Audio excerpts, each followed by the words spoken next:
sexta-feira a gente fica com as costas daquele jeito, né? É um rostinho de 30, a coluna de 70 e a disposição de 95 anos de idade. Mas ainda assim a gente vai falar de erros de redação. E o erro que eu quero falar hoje é um que já me custou o gabarito de uma prova de concurso público que eu fiz com os meus alunos. Eu fiz uma prova de um concurso público da Caixa Econômica Federal em 2014, que tinha redação. E é um erro de vírgula, que na época eu nem sabia sobre essa regra, por isso que eu errei. Então hoje eu quero ensinar essa regra para você não errar na sua redação do Enem. É o seguinte: quando a gente tem em início de frase uma expressão que indique tempo, modo, circunstância, afirmação, negação, ou seja, qualquer expressão que sirva como adjunto adverbial, se essa expressão tiver 3 ou mais palavras, a vírgula logo depois dela é obrigatória. Se essa expressão tiver 2 palavras ou menos, a vírgula é facultativa após essa expressão.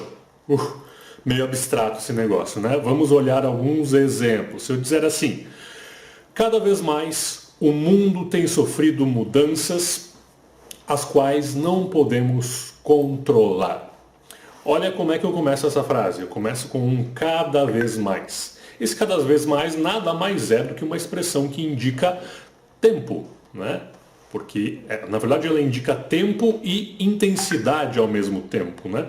Mas não deixa de ser uma expressão que serve como o chamado adjunto adverbial. Aí a gente pode classificar como sendo de tempo, de intensidade ou da mistura de um do outro. Mas a chave aqui é que essa expressão ela é formada por 3 palavras, cada vez mais. 3 palavras quer dizer que logo depois vai a vírgula. E a minha redação, essa que eu comentei com você, justamente ela começava com cada vez mais e eu não coloquei a vírgula porque eu não conhecia essa regra. Alguns outros exemplos. Se a gente pensar assim: hoje em dia, os jovens estão se dando conta de que devem preparar-se para a redação do Enem. Olha esse hoje em dia. Isso aí é uma expressão de tempo iniciando frase. 3 palavras, hoje em dia. Logo depois dela, a gente coloca a vírgula. Agora, se a gente iniciasse com uma expressão de tempo que tem só uma palavra. Hoje acordei com sono. Uma palavra só. Tá vendo? Hoje é um adjunto adverbial de tempo.